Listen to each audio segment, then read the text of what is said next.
Welcome to today's episode of the Indoencers Podcast. Our guest today is an extremely unique and skilled independent artist, as well as the lead singer for the fusion band, the Aditya Prakash Ensemble. His talents were spotted at the tender age of 16 when sitar legend Pandit Ravi Shankar invited him to be a part of his North America tour, where he performed in some of the world's biggest stages, including Carnegie Hall, the Hollywood Bowl, and Disney Concert Hall. Since then, he has produced multiple groundbreaking original albums, been featured on NPR's world-famous Tiny Desk concert series, and has continued collaborating with some of the world's most talented artists, including Tigran Hamasyan, Anushka Shankar, Salim Merchant, among many others. To discuss his musical journey till date, it is my honor to have Aditya Prakash on today's show.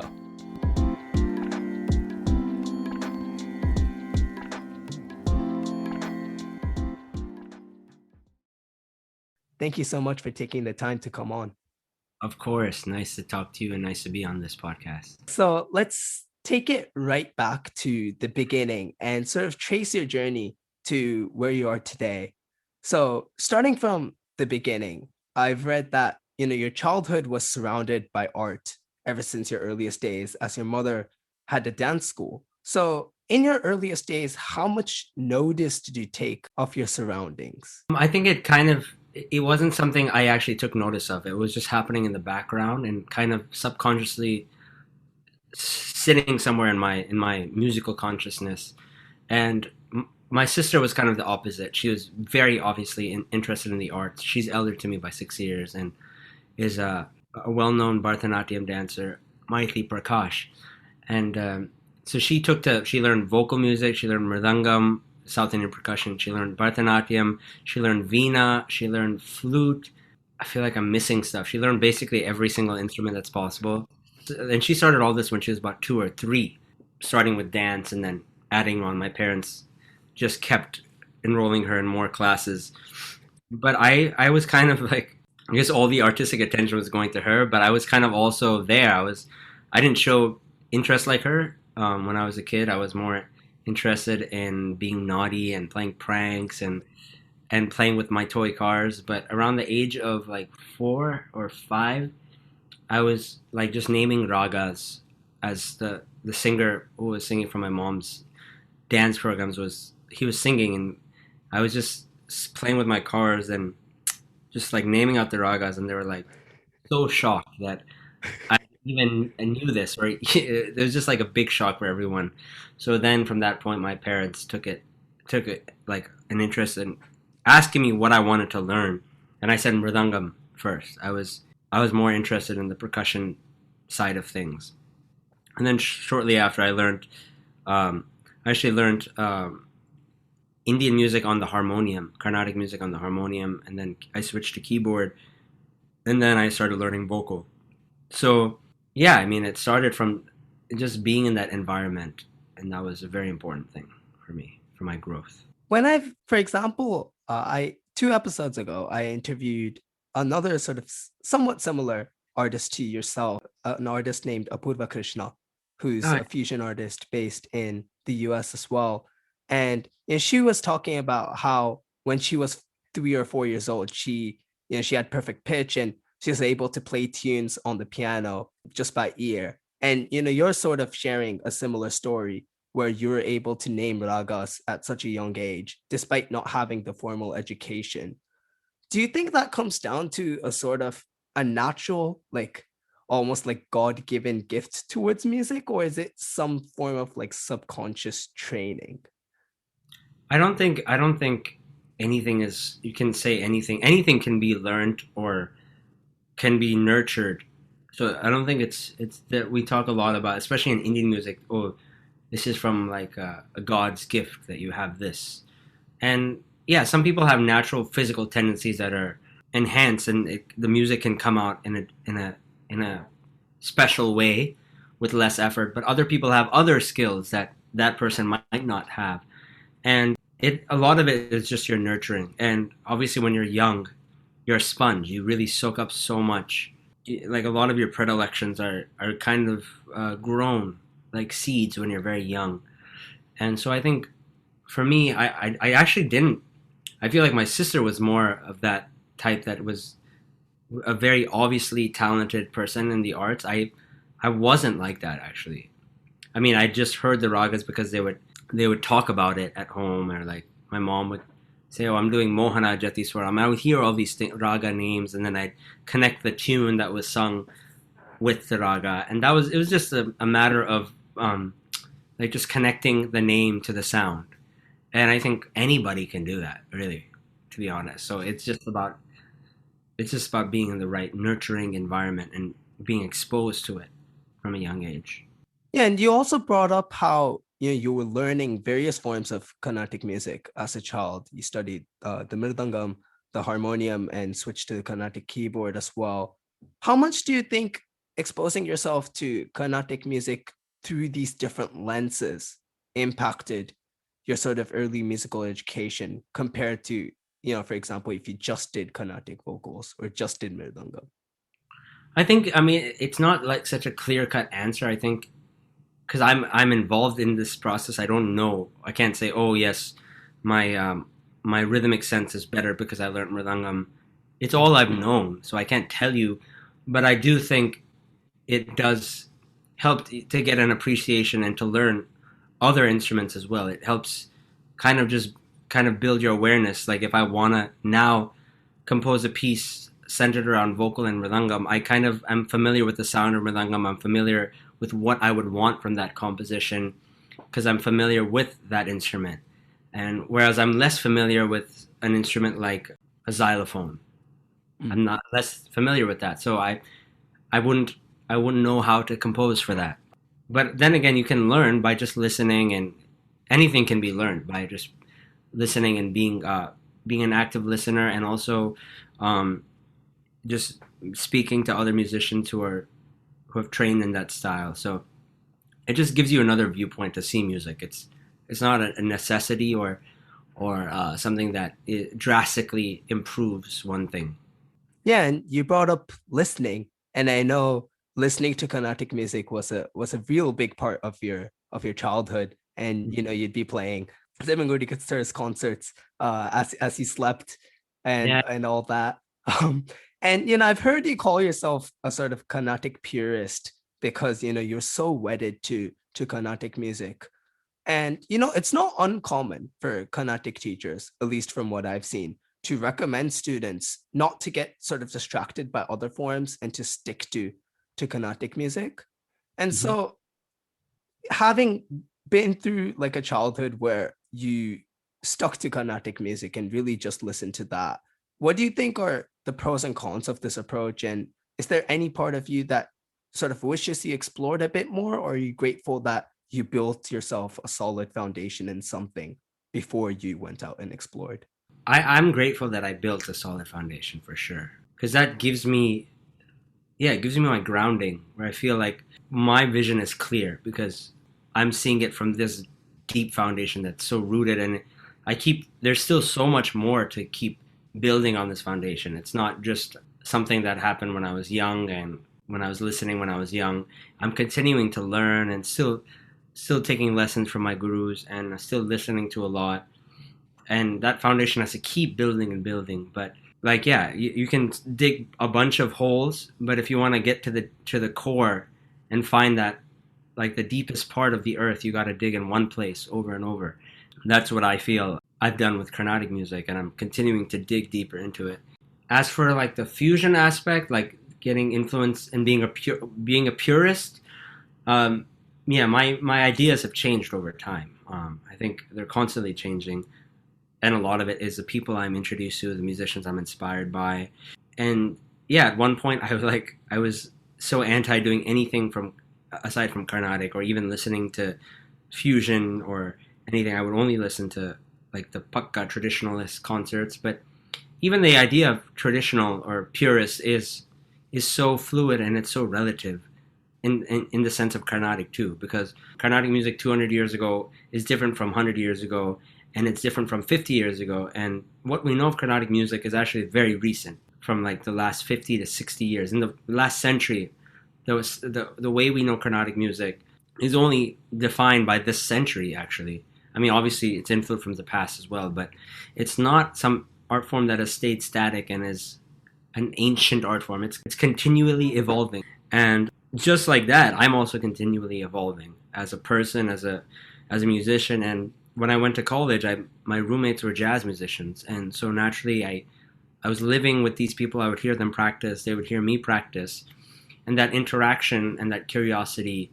And I grew up in Los Angeles, so I was already kind of exposed. I heard these sounds before, but now actually kind of understanding them more by actually conversing with my peers and my friends kind of sparked that interest and kind of switched on a little click. It clicked on a little switch in my head. It was like an aha moment to actually like see that there is such a similarity and such a difference, but there's a beautiful synergy between these two styles.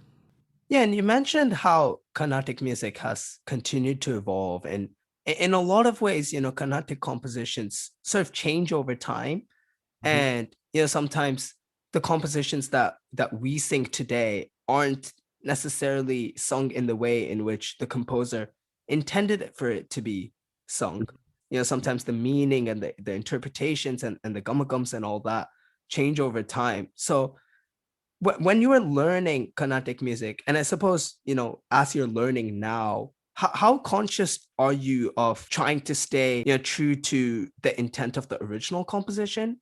And how much do you sort of let it evolve and sort of add your own interpretation to it?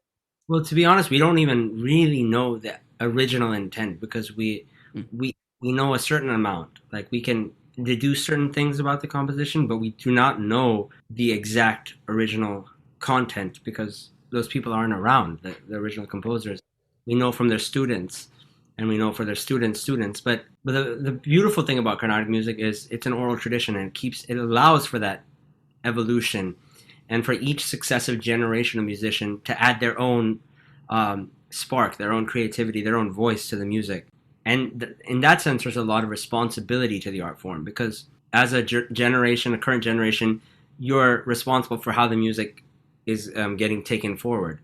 And a lot of times it's been wrongly used, and we've gone way far from the original composition or the content that we kind of know. And there's certain texts that kind of give us a hint at what the composer's original framework was, like the Sangita Sampradaya Pradarshini and other texts that kind of outline some of these compositions. And when you see how far they've moved from that, you know that we have to kind of step back and reevaluate how much freedom we're allowed to have. And I think we have to kind of give respect to the original composition and follow that guideline. But within that, there's already so much scope that we don't need to modify so much and really veer away from the originals.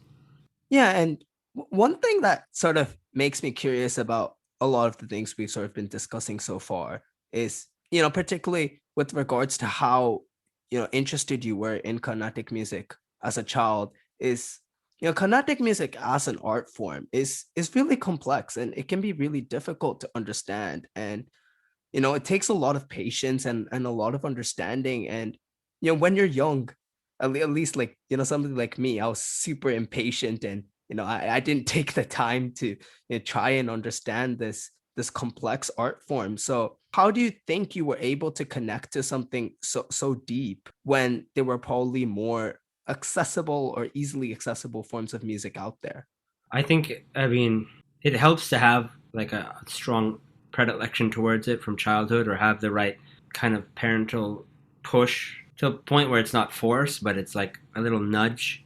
And I think that's what really connected me is just starting at a young age, practicing the art form and kind of going into it with as a practitioner, not like learning about the. I wasn't interested in the history of it or the theory behind it. I just like singing, and I listen to these songs and I like them. I connect with the melodies, and that's how it started. But then obviously now as I get deeper, I want to know more about the history of the art form. I think at first you want to just practice and actually feel the music, hear the music, sing the music, perform it. But then later we get more interested in knowing how this music came, who created this music, who owns this music, like what did this music come from? And all these kind of questions kind of play in your head because people ask you and you don't have an answer. And I want to know. And Yeah, that's kind of what my search is now, is knowing more about where this came from and yeah, knowing more about it. Yeah, as much as you were into Carnatic music, all of this was happening in Los Angeles, which isn't exactly the home of Carnatic music by any stretch of the imagination. And I know that, you sort of kept your Indian identity quite separate from your American life. So I'm wondering, did this ever lead to a sense of sort of isolation or loneliness where you felt you couldn't fundamentally relate with others, or was the music itself enough company for you? Yeah, I definitely felt. I mean, I was one of very few Indian kids in all my schooling, from elementary to middle school to high school, and I was definitely the only kid that was studying Carnatic music, and I was serious about it.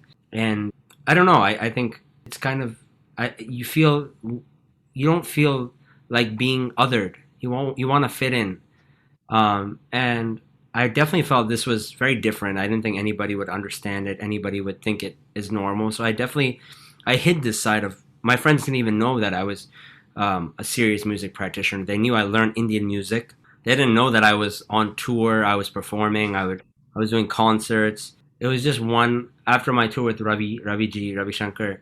I came back. I missed about 4 months of school, and my friends just knew I was on tour with some famous musician.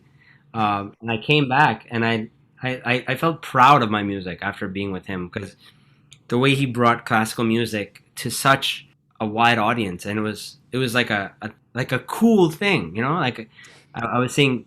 I usually at my Carnatic concerts when I go to India, I would just see people like me, like or mamas and mommies in the audience. And here with Ravi Ji, we're seeing like a diverse array of people coming to listen to his music, not just Indian people.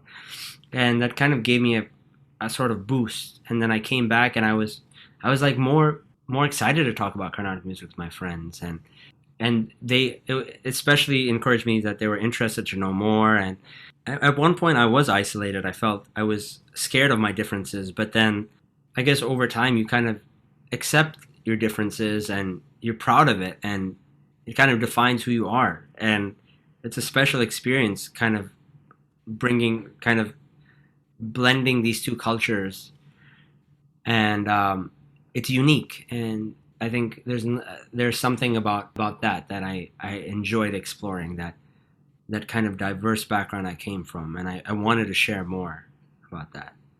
And throughout your Carnatic education, I know you're traveling to India as well to sort of delve deeper into the art. How much do you think being in India itself, being in that environment impacts your learning? What does it make a significant difference? Like It being in the country? it makes a significant difference. It does. I think beyond just learning the music, the technicalities, and reproducing it correctly, you need to be around master musicians, and you need to be around your guru. You need to see the culture of the music is important. It's not isolated from the culture. Um, so I think going to India kind of, yeah, brought me to the culture of music, of Carnatic music. And that, I mean, it's not something that I can really show with a direct example, but it just plays into the music. And I think it's important to go to India to actually study face to face with the teacher and to interact with other musicians who are master musicians. You need to be around people that are above you so you can continually to aspire higher. Yeah, so you were shuttling back and forth between US and India and learning. And then as you mentioned a few minutes ago, there was a key turning point for you, and that's when you got to perform and tour with the legendary sitar player Pandit Ravi Shankar. And an opportunity of this magnitude definitely doesn't pop out of nowhere. Hmm. So could you talk us through like how this came about? Sure. When I was about 15 or 14, I was going to India regularly, but one year my parents just took me for 6 7 months. I stayed. I missed like a whole chunk of school, and that was what was so great. My parents really gave an importance to studying this art form, and it was just or not just as important or more important than my education. So I came back. I'd been performing. I'd gotten a huge learning experience being in India for 8 months straight, 6 to 8 months, I think. And I think I started kind of establishing myself as like a concert singer at that age, for that age, Mhm. I was doing well, and I came back to California, and Ravi G lives in San Diego, which is not too far from Los Angeles. So he heard about his wife Sukanya auntie, heard about the family's known our family because the artistic community is quite closely knit. So they heard about me, and he's always looking for young talent, and so he was curious to hear me. There wasn't YouTube or Facebook at that point, so there was no clips of me online. So he asked me to come over to his house and prepare 30 minutes of music. He just wanted to hear me and come with like a full set, violin, mridangam. And so I came, and I was very nervous, obviously. And when I came, it wasn't just him. It was like, and there's an audience in his house, a small audience, but nonetheless, I was really not expecting that. So it definitely put me off guard, caught me off guard. But right away, he eased my anxiety by being so like jovial, and he would show his appreciation, and he would talk in between the songs, so it didn't feel like a concert or anything. He would talk to me, ask me questions, tell me some of his favorite Carnatic ragas, and then after the half an hour was up, he kept requesting more songs and more ragas, and talking about his favorite Carnatic musicians, and it went to about an hour and a half, almost 2 hours of like a full on concert, and it was a really amazing experience that I'll always remember. And then shortly after that, life was normal. I was back at school, and I came back home, and my dad told me that Ravi G called while I was at school, and he was in Russia, and he asked if I'd be interested to tour with him on his Festival of India 3 tour for about 3 months. And yeah, that was the most critical part of my senior year in high school, when I'm applying for colleges, I'm taking SAT exams, and it's a very important time. But obviously, that this was too huge an opportunity to pass, and even my school understood. They let me kind of do my own schooling, my own self tutoring, as long as I came back and I was able to take like a test to make sure I was on par with the rest of my peers. Yeah, that's kind of how that connection started. And all this sort of, experience and the confidence that touring with him gave you allowed you to show your sort of singing self at school as well. Hmm. And I read that you ended up getting a lead role in your school's musical that year as well. And I'm sort of curious though, what wasn't it the very fact that you were into a different form of music that prevented you from showing your musical self at school? So how did delving deeper into Carnatic music give you the confidence to be in a musical and not have the fear of, an accidental briga or something coming out? I mean, I was always scared of that. That like at any point, it was just a change in mindset. To be honest, it was just and also having the validation of someone like Ravi G was just a huge boost. Like that went a long way. To have the confidence and the belief in a master like him. I was a young kid. Like, there's no reason he needs to give me so much. Like, I was 15, 16. I mean, I'm just grateful for like the advice he gave me, for the confidence he instilled in me, and he said you need to take this up. You have a special talent, and you need to nurture this. You have to get very serious about it, and that itself gave me the confidence. Like, I didn't need to hide. I didn't need to. It was okay to be different at that point. I was on like touring with one of the greatest legends of Indian music. Like, what am I shy about at this point? And then it was nice to also, I think, as kids grow up, they get a little bit more mature, and they don't make fun of you for your differences. Unfortunately, a lot of back when I was growing up, being different, you get made fun of a lot. So obviously, I want to avoid that as much as possible. So I hid anything Indian about myself. I tried to, which was very hard because I'm very deeply rooted in my Indian culture. So it felt like a weight lifted off once I was able to just be casual and just talk about Carnatic. I even did a lecture demonstration for my friends in high school about what Carnatic music was about, some of the technicalities, and yeah, I was really happy that people were interested and wanted to know more. So the words of a master, or the encouragement you get, is very important, and I'm very lucky that I had his guidance. And it was his words that I believe sort of inspired you to take music more seriously and Hmm. consider it as a career. Yeah. And I mean, up to this point, you had been doing music quite seriously. You mentioned, you were in India for 6 to 8 months at like one stretch, just studying the music deeply. So was pursuing music as a career ever a consideration even before, all of the touring happened, or was it Panditji's words that really sort of flicked the switch there?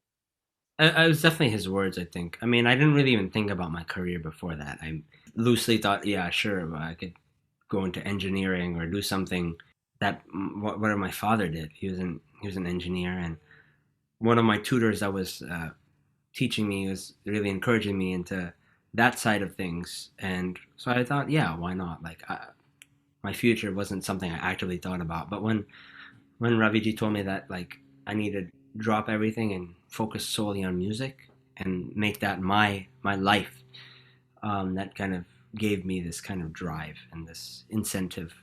And I always had music was always there. It was, I mean, I never doubted that it would leave me at any point. But whether or not it was a career, it didn't really occur to me. And it obviously, that conversation wasn't like, oh, this is gonna be my profession. It just kind of solidified that. It kind of started off the journey, and as I gained more experience, it became more solidified that I wanted to do music. And yeah, that journey started off at UCLA, at the University of California, Los Angeles, and you studied ethnomusicology, if I'm not Hmm. mistaken, at UCLA. Yeah. So at this point, ethnomusicology is sort of the study of like music in under like various social contexts. And so to what extent was this form of study like an extension of what you'd already been studying from a musical perspective, and what was new, do you think? There's a lot new at this point because, first of all, there wasn't any Carnatic music that was taught there.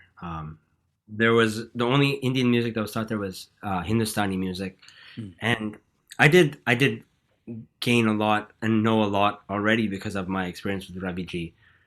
But I did learn some compositions from Ustad Shudat Khan, and and I learned a lot of beautiful compositions from him, and I learned some interesting approaches to the ragas that I'd heard, but I didn't really actually know in the Hindustani repertoire. But what really it was a big learning experience for me because I was exposed to Western music theory, which I never learned before this. So I started learning notation. I was thrown into some jazz composition classes that were very tough for me because I never knew what jazz was really, and I was just thrown into composition classes with other jazz musicians, and it was just kind of learning on the fly. You just had to do it, and that was important. I mean, my first few compositions were actually, I think, only till the final project did I actually get a good grade on my compositions. Otherwise, I was struggling, and for my final project, my teacher was very happy. So I definitely grew by just being thrown into this world of jazz composition, and then of course learning about so many different styles like of music that I never heard of, like Kecek music, gamelan Never music. heard of that either. Yeah, it's a type of Indonesian style of music, and different styles of Arabic makam. Yeah, just music from all over the world I was exposed to, and I definitely wouldn't have gotten that anywhere else. So that was a really big eye opener for me. How much of a challenge was it to view music laterally or vertically? Because Carnatic music, in it like fundamentally is very sort of horizontal. It's very melodic. Yeah. Like it's a single strand that extends Hmm. a Hmm. very sort of long way. But once you get into like jazz, it's like multiple strands that like stack on top of each other. Yeah. So how much, what was it ever a struggle to sort of wrap your head around the concept of harmonies and all that? It still is. Still is. Yeah.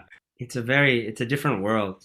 What I found is I just I it's easier for me to interpret it in through my lens, which is through raga. So I kind of use my knowledge of the ragas, of the raga chaya, not saying the raga scale, because raga is much more than a scale, but some notes might not be in the actual structure of the raga, but they kind of can be built as a base for the chord, because they kind of are in the same feeling and they enhance the feeling as long as they're not sticking out too much. So I use the raga as my whatever raga my piece is in. I use that as the basis for harmony, because I can never think of harmony like a jazz musician. So there's no point in me even trying. I mean, I want to learn, but I want to take what I learn and interpret it through my lens, through my voice. So the learning is important. It's important to not do that before you actually sit with the style, talk to musicians, and kind of learn about it, and then you can find a way to digest it in your own way. Yeah, that's important. And I think my studies and my interaction with my friends and jazz musicians and bandmates helped me with that. But harmony is something that is very, it goes over my head a lot. But to me, it's more about enhancing or creating a world, a soundscape with my music. I use harmony for that purpose. Is a major chord still Sagapa, for example? Yeah. Or has it changed into CEG? I mean, I always think of everything in Swara. That's like my ABCD. It's my Swaras are my alphabet. So I always think, but I can convert when needed. When you need to discuss, like when you need to speak another language to communicate with someone, it helps to know that second language. But for me, when I'm thinking in Swaras. That's my language. But yeah. Right. And you brought up your bandmates and the jazz musicians that you were living with at UCLA. And this is where your main band, the Aditya Prakash Ensemble, started up. And one thing that makes this band really special is that the members come from so many different musical backgrounds and cultures. But to start off with, how difficult was it to find that common meeting point or to find that common ground? It started off really easy. It just happened in the spontaneity of improvisation. It just happened, and that's when we kind of like at a casual jam session. It just happened, and it was a magical moment. Maybe I'm romanticizing it in my head now as I look back, but it was a beautiful like aha satori moment where it just blended so nicely, and from then on it was difficult. Not difficult, but like to kind of converse and actually intellectualize and create something that isn't just spur of the moment, more thought out. It took some time to understand each other's styles, each other's vocabulary, and that just took some getting used to. And it's continuing to evolve. Yeah, it just started off with luck. That's really what it was. Yeah, and throughout your time with the Aditya Prakash Ensemble, you've embarked on so many unique projects, and there's a couple that I want to touch on. And one of the most unique projects that I feel that you have embarked upon is Mara, a theatrical production you came up with primarily alongside your sister, Maithili Prakash, who's a Bharatanatyam dancer. And it's inspired, I've read, by the character Mara, who's a demon in Buddhism who tries to tempt Siddhartha away from enlightenment. But my question is, what significance did you feel that the story holds today, and what made you want to share the story in this form? Well, I was practicing meditation, and I was interested in reading about philosophy, and I came across this character Mara in Buddha's life, and we were reading a book by Deepak Chopra, a fictional book, and this character Mara kept recurring in his life. But another philosophical approach talked about Mara as just the mind. It was all happening in Siddhartha's mind. Mara wasn't a demon, wasn't a character outside of him. And it really made me think that the real demon is our own selves, our own mind, that keeps us from realizing the truth or realizing our real self. So we thought it would be interesting to explore that idea.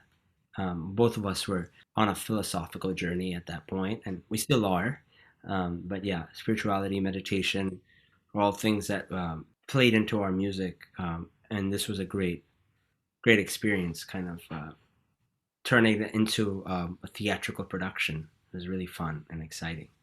How different was it scoring for a production compared to, just scoring music for your original album? Because I mean, you had created or produced your first album by this point as well. So Mhm. how much inspiration were you drawing from the forms of movement happening on stage?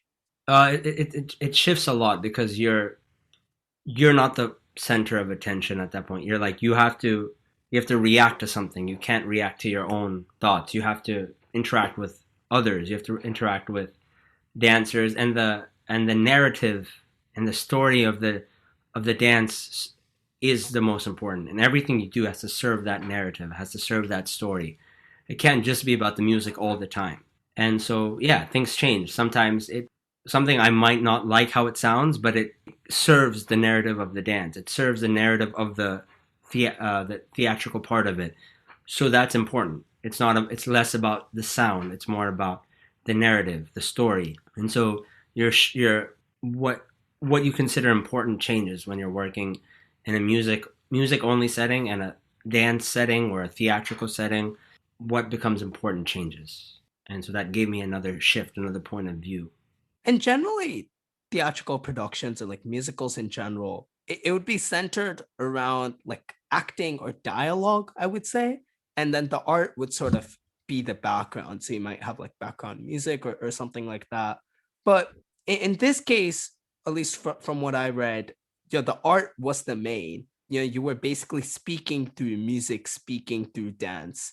So with the art at the forefront, how do you go about conveying the message that needed to be conveyed without having direct forms of messaging like dialogue? I mean, we did have text to kind of drive viewers in the right direction, Mm. but we didn't spell it out, and that's always a challenge and the beauty of art. There's a gray area. People can take what they want from it. They're not told what to think. That's something that, yeah, it's a very special quality about art. And when you're not told something and you discover it on your own, it really hits deeper actually. So I think that's the power of art, and so that's what we try to do.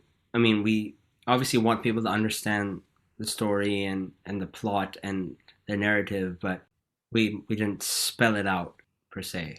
There weren't there were dialogues that happened that kind of pointed people in the right direction. Yeah, and something you mentioned there is something I've heard from musicians.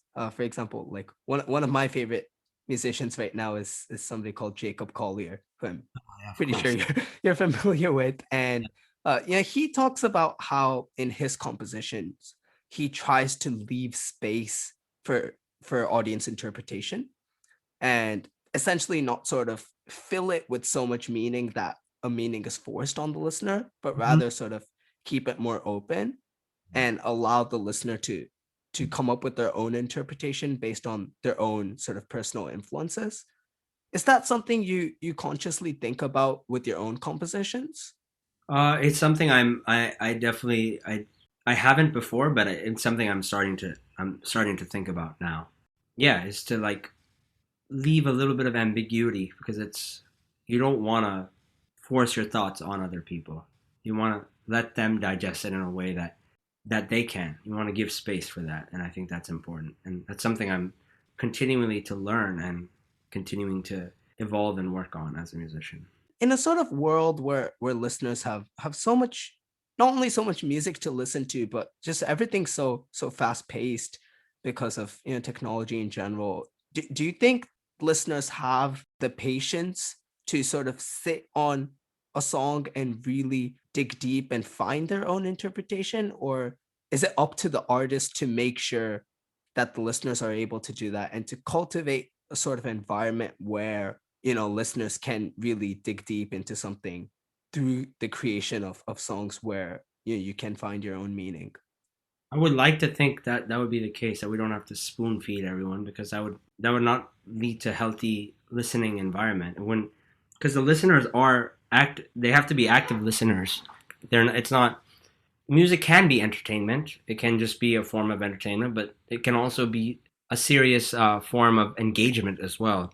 And so I do think nowadays with our we're digitally distracted all the time, and our just attention span is decreasing now to 2 minute songs, 1 minute songs, 30-second songs, 15-second Instagram stories. Like everything is just coming into pill-sized form, and it doesn't allow for much scope for development. It's more about getting right into it and getting to the point, which is also a very tough skill to have. And it's what really makes musicians survive now, if you can really do that. And I think there's a beauty in having the space and allowing a 15-minute piece to really build and develop and blossom versus a 2 minute in your face, boom, I got to right to the point. It's a challenge that I don't have an answer for. It's constantly evolving. Our audience is evolving, and our technology is really changing the way we listen and experience and make music. So we'll have to see how it goes. But I would like to think that the audience is an important and engaged part of the music experience, and they should have their own room to interpret and experience the music. I've read, some of your interviews where you say that your music is not meant for the mainstream, and this sort of ties into the conversation we've been having for the past few minutes. Where music is getting shorter, and is being created in a way in which it caters to the sort of general societal impatience. But is that a sort of reality that you've embraced and accepted, or do you think there is scope in the future for the sort of music you make to really be mainstream? I'm not even, to be honest, I'm not even thinking about these things. Mainstream isn't something I aspire for. It's not something, if it happens, that's great, but it's not informing my musical choices or my musical decisions. I'm just mostly inspired by bringing out and sharing this unique art form, Carnatic music, which I love so much, and sharing it in a way that's me, my voice. And yeah, I just want to share. And if people want to listen, that's great. And I would love that. I would love for people to have an open mind and open ears and listen. Whether it's mainstream or not, I don't know, and I can't predict, and it's not something I spend my time analyzing or thinking about, to be honest. Yeah, so we've sort of spent the past few minutes talking about your sort of approach to composition, and I want to sort of lead that into talk about your latest album, which is Diaspora Kid, and an album that really did fascinate me, and one that I really enjoyed. And this isn't the first fusion album that you have composed, and your previous work also, at least loosely, seems to be centered around the confluence of genres and cultures. So, what inspired this specific album? This specific album, a lot of the songs were, it was very different from my first album, which was more just about my initial, it centered around the raga, and everything else kind of worked around that. This one, I was more interested in exploring my voice through the exploring the jazz side of things through my Carnatic voice, and I was getting more interested in harmony and how I would solo over chord changes, and so I was approaching, I was kind of stepping into another world through the lens of the Indian classical, where it's usually the other way. You bring in the Western ear to the Indian world. It was the Indian world coming into the Western world and exploring it through that voice. Yeah, I mean, I was soloing over chord changes. It was something. It was a new experience for me, and I was really fascinated by that. At that point, that's kind of what the album was about, like exploring different cultures or different sounds through my voice. And one song was inspired from my love for Radiohead and Tool and rock music. Another song was inspired from my love for hip hop. And yeah, I mean, these are all things styles that I grew up hearing and had friends who were great musicians in these styles, and it played an influence on me. So that was what Diaspora Kid was about, is about the diversity of being from the diaspora, but always staying rooted to that central Indian classical voice that I came from. Right. And yeah, you mentioned how this album really brings out the talents of so many different artists from different musical cultures as well. And this album features not only your talents, but the talents of 24 other musicians who play different instruments and come from different musical backgrounds. So particularly in an album like this, where you have so many different people sort of adding their own creative input into your album, how do you effectively bring out the creativity of each musician while maintaining your own vision for the composition? Is it just as simple as giving sheet music and chord charts and making sure that everyone's on the same time signatures, or is there more to it? I think in the beginning stage, it's about spending time with the musicians and really understanding each other. It's not about sheet music, that won't work. For something like this, which is, it's not just playing jazz standards, it's about knowing each other's style and knowing each other's approach. And we did that in college. And so now we've gotten that foundation set between us. So now we can use sheet music. We can meet for a few rehearsals and kind of have a strong grounding because we understand each other. So the headway we made in college allows us the ease of just kind of meeting for a few rehearsals before and getting the music down. But that being said, it was important to have these dialogues and kind of spend time with each other in the beginning stages of this collaboration. But for this album, obviously, like everyone's busy, and so I don't need to worry about bringing out their voice. They're master musicians, and they'll bring out their voice when they play, and they'll stay true. They'll stay true to themselves, and they'll serve the purpose of the music, and they won't play anything that's not meant to be played. Something that sticks out like a sore thumb. They know the form, the style. They know me. We know each other. So that relationship is important. So everyone's busy. So yeah, I had to write out sheet music, and we had just a couple of rehearsals. Some of the songs we played in concert many times, so they're kind of more marinated and they settled with us a little bit more. But some songs were very new, and we only had a couple of rehearsals, and that's how it was done. Yeah, and this album in general features, so many songs from so many different genres. And Mhm. it almost feels like it intentionally touches upon each genre of music that you were exposed to growing up, whether it's, Carnatic jazz, a Radiohead-esque internet experimental sort of sound, hip hop, or Irish music, whatever else. But how much of this was intentional in a way that, like, you sort of tick these genres off a checklist, and how much of it was a sort of natural manifestation of your own musical influences?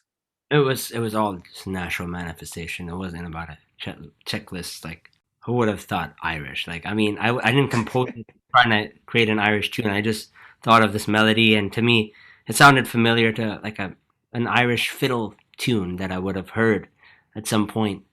And so I think it was just a natural manifestation of all these sounds I grew up with. And yeah, because you experimented, with so many different genres, it did take you out of your comfort zone. And you put out a video where you're talking about in one of your songs, Joy, where you experimented with shifting the tonic Hmm. mid-song, which is something we don't really see in Carnatic apart from maybe with like Rahabedam. But Yeah. in general, throughout this album, in what ways do you think you really stepped out of your comfort zone?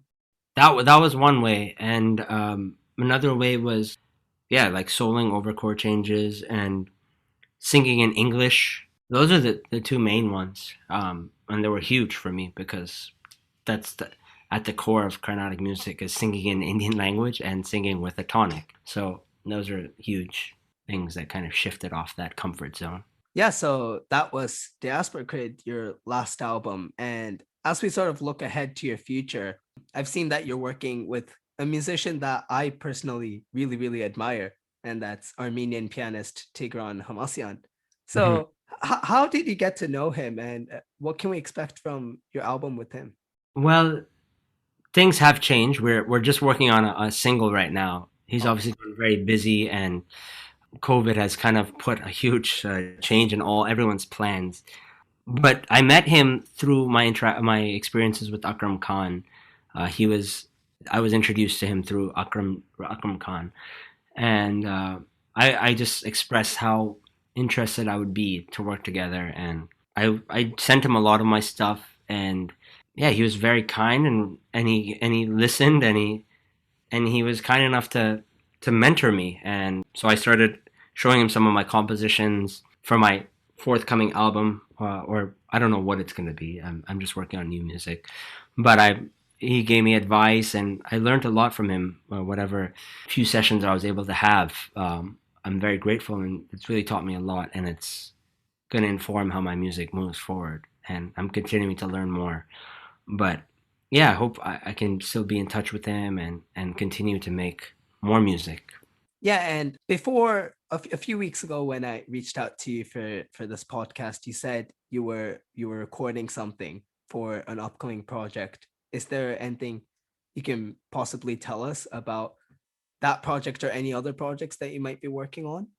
Yeah, so that one is I was commissioned to co-compose with my friend Sushma Soma, who is a wonderful vocalist from Singapore. She's doing a project about man's relationship to nature and sustainability and environmentalism, and yeah, she's very passionate about these issues, and I've learned a lot about those issues from her, and yeah, I just kind of helped her bring her vision to life, and we were working on creating the material for that. She came to visit me from Singapore so we can work on it because the virtual thing was getting very difficult on Zoom. So it's important to be face to face sometimes, and so we came and we got a lot of work done. So I was quite busy with that, and I'm working on my own album just about my experiences during lockdown, the tension, the isolation, the violence that kind of really it continues to just become. It's always been there, but the violence in speech, the violence in action, yeah, and seeing that has kind of the tension of this whole and the unpredictability of this whole time has really influenced the way I'm composing or thinking about music. So that we'll have to wait to find out and see how it goes. But when you speak about the sort of violence that you're seeing, is that do you think that's something that's always been there and it's just sort of coming out more to the fore now? Or do you think there's something additional that's instigated a sort I of think new level of, negativity? I do think a lot of it is it's there, but when certain people of power kind of legitimize it and make it okay for that kind of hate speech or that kind of way of acting, when they make it okay or acceptable and justify it, it comes to the forefront, and that's what's happened over these last 4 years, and it's really boiled over. I mean, I'm sure it's been happening much before this. It's just for me, it's more apparent. I don't have any distractions. I'm not going anywhere. I'm not touring. I'm here. I'm stuck in LA. I'm seeing everything happen, and I don't have any distractions. And these issues they become right in your face, and it's an ugly truth that you've been able to hide from for only so long. So it's come out during this period for sure. So yeah, putting the negativity to one side and looking towards the other side of this the brighter side of the spectrum, obviously you're an incredible vocalist. And I think the listeners might get a little upset with me if I don't have you sing, if that's okay. Yeah, well, like just anything, something. If you don't mind, I have a request. One of my favorite songs of yours, I mean, it's not your original composition, but it's Nadia. I've Oh, I've been a massive fan of the song ever since. of course, The yeah. first version I heard was Shankar Taka's, and I heard like Nitin Sawhney and obviously yours as well. And yeah, I love that song. So I'll sing one line from that. Mm.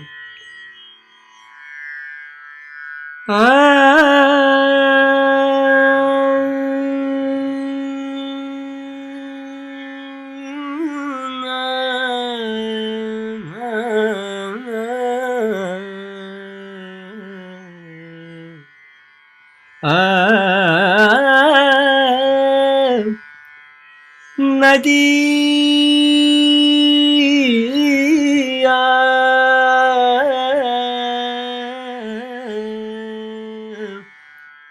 नदिया भरे भई रे नदिया भरे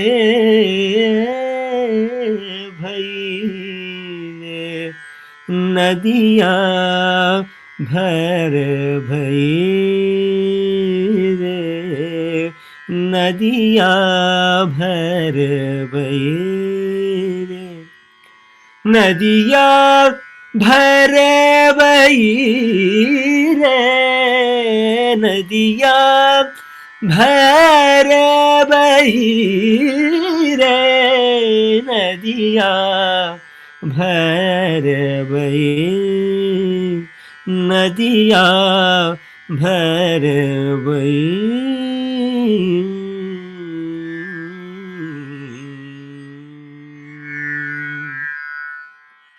That was incredible. Thank you so much. So I know you're running out of time, but we generally end the podcast with one last question.